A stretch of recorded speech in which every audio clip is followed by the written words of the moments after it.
Really, one of the biggest questions to me is going to be, at this point, Cam Ward pretty clearly established, going to be the number one pick. But how we sort out QB2, I'm very curious how you looked at those other guys who are vying in that position. Yeah, that's the wild card of the draft, right? Who's going to be that number 2 quarterback? Will it be Shedeur Sanders or not? And how early will that be? I think for the longest time, a lot of people assumed, okay, the Browns need a quarterback at 2, the Giants need a quarterback at 3. It's going to be one of those 2 spots. But as we've gotten closer to the draft, I think people have realized, all right, teams don't necessarily see the rest of this quarterback class in that same light. And this comes a year after we saw 6 quarterbacks go in the first 12 picks. So it's a really unique quarterback year. And let's say no quarterbacks go 2 or 3. Is Shedeur to the Saints at 9? Could it be to the Steelers? We're talking to the 20s at that point.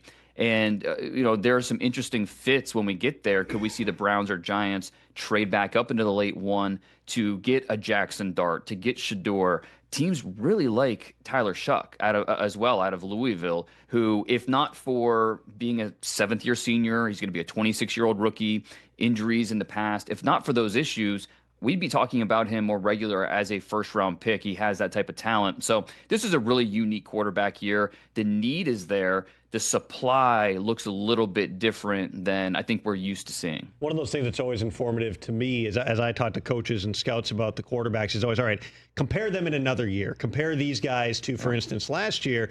Cam Ward, depending who you ask, he'd be pretty close to the top 3 guys, but not above necessarily all of them. And then with Shedeur, it's much more clouded. When you're just talking about the top quarterbacks, the guys you think are legit starters, where did you draw that line?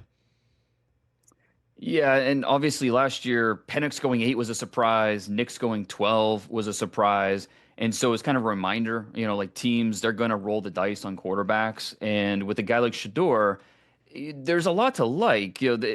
For whatever reason, at some point, you're not allowed to just like Shedeur. You have to love him or hate him. I don't know why it is, but there's a lot to like because he's smart, he's tough, he's poised, he's accurate. Not quite as accurate as maybe 74% completions would suggest. 28% of his completions were screen passes. So, but he's still generally an accurate quarterback. But the way he likes to play, does he have the physical traits to make that happen at the next level? And I think Shedeur can start in the NFL, but I'm not convinced that he can be a top 12 to 14 quarterback in the NFL. And ultimately, that's what you have to ask yourself if you're an NFL team. Can he be someone that's going to help us reach the playoffs, elevate the offense around him, or is he going to need a strong support system to really get us there? And I think that's where teams, there's definitely some disconnect and some differing opinions. But the over-under on quarterbacks in the first round is 2.5.